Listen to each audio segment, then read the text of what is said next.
buong mundo. At sisigaw natin muli, Ako ay Pilipino, taas noo kahit kanino.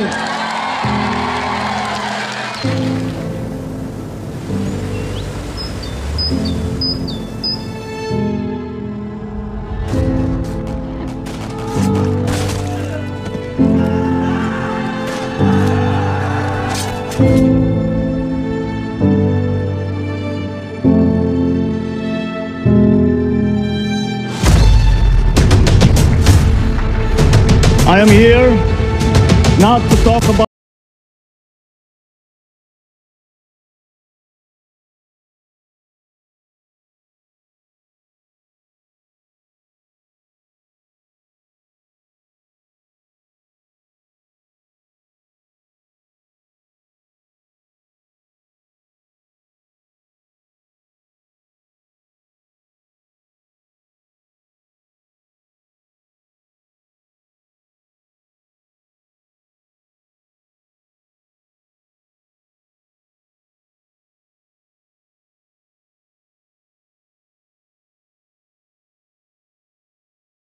ang bagong Pilipinas. Mga kababayan, ang Pangulo ng Republika ng Pilipinas, President Ferdinand R. Marcos Jr. Kasama ang unang ginang, Luis Araneta Marcos.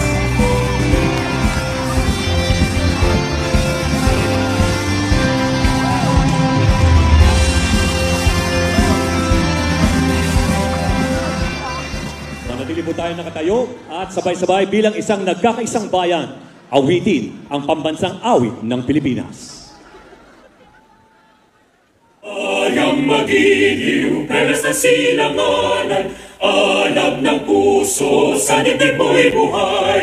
Lupang hinirang, duyan ka ng magiting, sa manlulupig, di ka pasisigil. Sa dagat at bundok, sa simoy at sa langit mong mahal, may tinagang tula at awit sa paglayang minamahal. Ang isap ng matawad mo'y tagumpay na nagbibigay, ang bituin na taro na kailan pa may di madidilim. Lupa ng araw ng wayang pagsinta, buhay langit sa piling mo.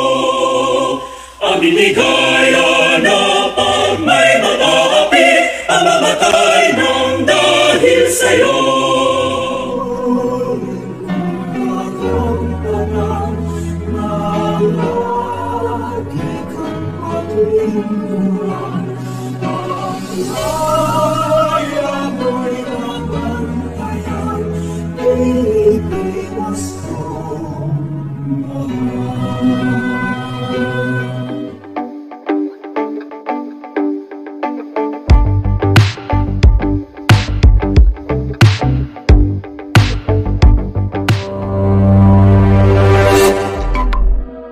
Mula noon hanggang ngayon, lahat tayo ay may matibay na rason upang ipagsigawan sa buong mundo ang ating pagiging isang Pilipino. Bukod sa mga magagandang tanawin, maipagmamalaki ng ating bansa ang mga natatanging katangian ng ating lahi. Maabilidad, matulungin, makadiyos, at higit sa lahat, makabansa. Sa bagong Pilipinas, mas lalong pagpupugayan at kikilalanin ang galing at husay ng mga Pilipino, lalo na ang mga itinuturing na mga bagong bayani na patuloy na nagbibigay ng karangalan sa ating bansa. Ang bagong Pilipinas ay isang pananaw. Pananaw that is offered to people in government, that is offered to the ordinary citizen. Ito ay isang panghihikayat sa Pinoy at nang magbago ang kanyang paningin sa kanyang sarili, sa kanyang bansa, sa lipunan, at sa magagawa niya para sa kabutihan ng pamumuhay natin lahat. Lingid sa kaalaman ng iba, maraming Pilipino ang patuloy na nagpapalalim sa salitang kabayanihan at nagwawagayway ng watawat ng Pilipinas sa buong mundo. Ang ating mga scientists, acclaimed Filipino artists, athletes, overseas Filipino workers, mga medical professionals, at marami pang iba. Isa sila sa mga dahilan kung bakit kay sarap pa rin maging isang Pilipino. Ang kanilang dedikasyon, katapatan sa tungkulin at sa bayan, ang nagbibigay kabuluhan sa katangian ng mga makabagong bayani. Ang kanilang tapang at sakripisyo, ang patuloy na nagbibigay karangalan sa lahing Pilipino, kahit pabuhay ang naging kapalit nito.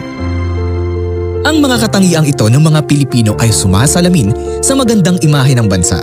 Kaya patuloy ang pag-unlad ng Pilipinas, lalo na sa aspeto ng turismo.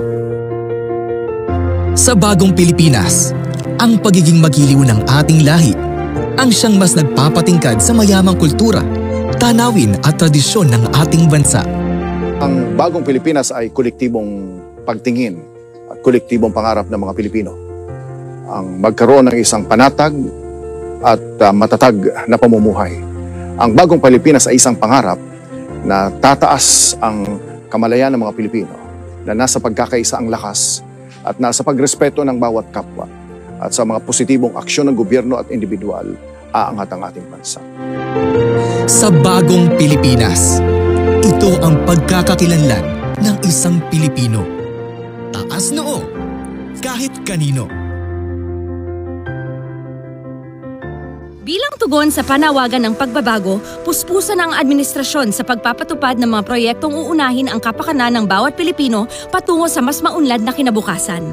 Handog para sa pamilyang Pilipino ang dekalidad na bahay na mabibili sa abot-kayang halaga. Bukod sa maayos at komportableng pamayanan, sinisigurado rin na sila ay nabibigyan ng sapat na pagkain at nutrisyon. Wala ring Pilipinong mapag-iiwanan sa panahon ng teknolohiya.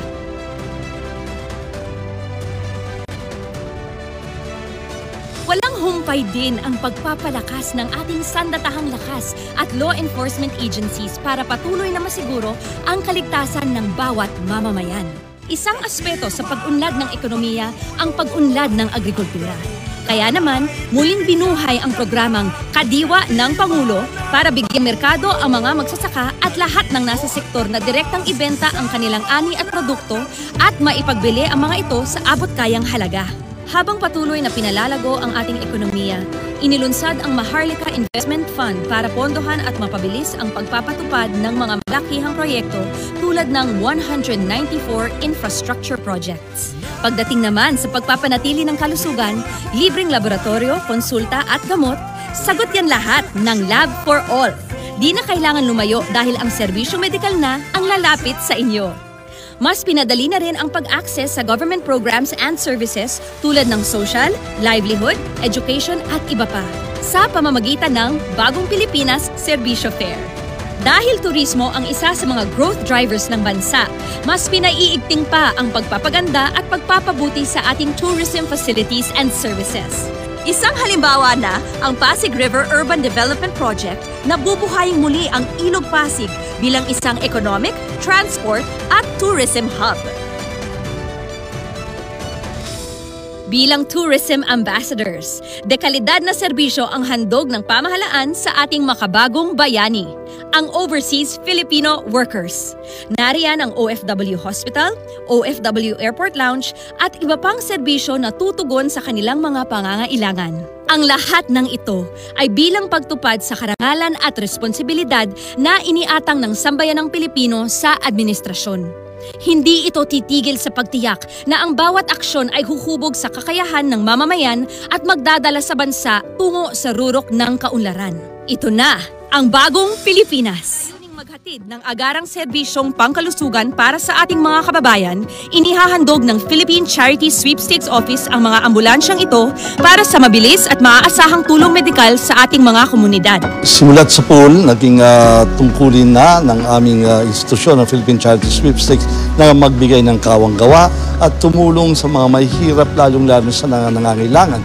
At ang pagbibigay namin ng mga ambulansya ay isang konkretong paraan para matulungan ang mga local government units, mga ibang ahensya ng pamahalaan para magkaroon ng talagang frontline na pagtulong sa ating mga kababayan na nangangailangan ng paglipat from their homes, kanilang mga tahanan papunta sa ospital, at kung kailangan din naman mula sa ospital sa isa pang ospital, ito rin po ay aming ginagawa.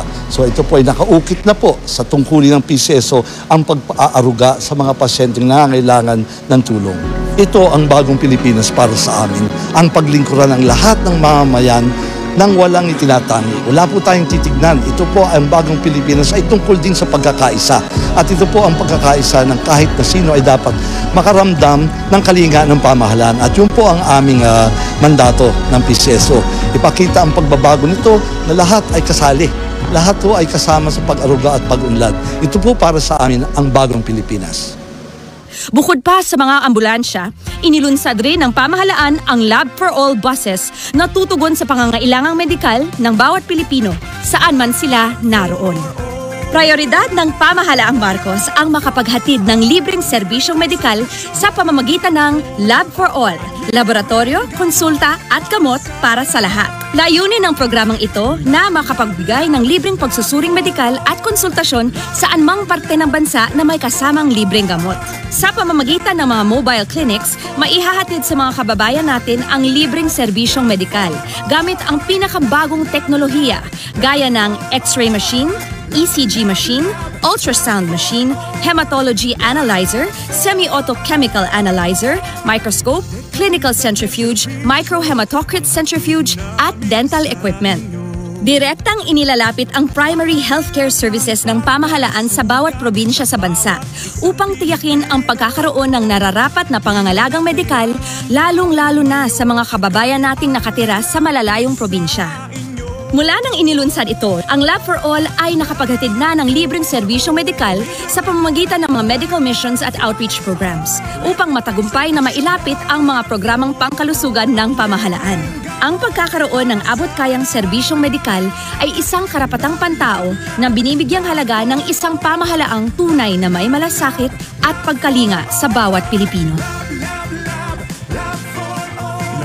Ito ang bagong Pilipinas. Sa pangarap na maging mapayapa ang ating bansa, ang pangarap nyo ay pangarap ko. Sa pangarap na maging maunlad ang ating bansa, ang pangarap nyo ay pangarap ko. At sa pangarap na maging mas masinang ang kinabukasan natin at ng ating mga anak, ang pangarap nyo ay pangarap ko. Ang disiplina sa tao nasa sarili.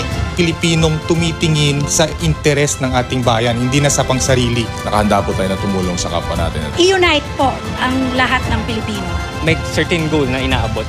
Gusto ko pong mabigyan sila ng mas magandang edukasyon at mas magandang kinabukasan. I just want to be a really good representation for all my fellow countrymen. Kailangan magsumikap ka rin. Madiskarte.